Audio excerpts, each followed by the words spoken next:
ગ્લાસવેર વાઇપિંગ and polishing. આ video ગ્લાસવેર્સ એટલે કે કાચના ગ્લાસને કેવી રીતે વાઇપ કરવા તે શીખવે છે।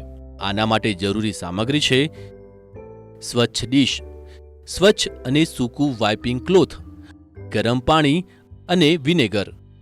આ બાબતોનું ધ્યાન રાખો। વાઇપિંગ કરતી વખતે એ વાતનું ખાસ ધ્યાન રાખો કે ગ્લાસને આરામથી અને હળવા હાથ વડે વાઇપ કરો। જો વધુ ભાર આપીને વાઇપ કરવામાં આવે તો ગ્લાસ તૂટી પણ શકે છે અને ઈજા પણ થઈ શકે છે। તો ચાલો હવે આ પ્રક્રિયા વિશે વધુ જાણીએ અને વાઇપિંગ ક્લોથને આ રીતે પકડો। ગરમ પાણીને બેસિન અથવા ડીશમાં લો।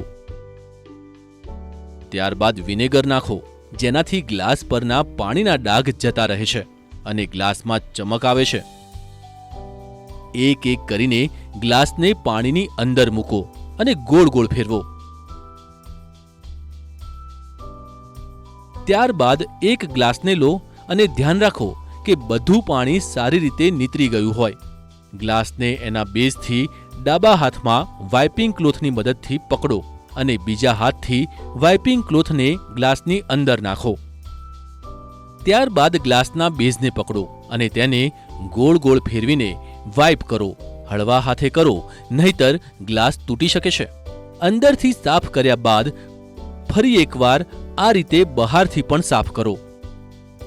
હવે ગ્લાસને બેઝ આગળથી પકડીને લાઇટના પ્રકાશ તરફ રાખીને જુઓ, જેનાથી તમને ખ્યાલ આવશે કે ક્યાંય કોઈ ડાઘ રહી ગયો છે કે નહીં, અને જો હોય તો ફરીથી વાઇપ કરો। આ જ પ્રક્રિયા દરેક ગ્લાસને વાઇપ કરવા માટે કરો।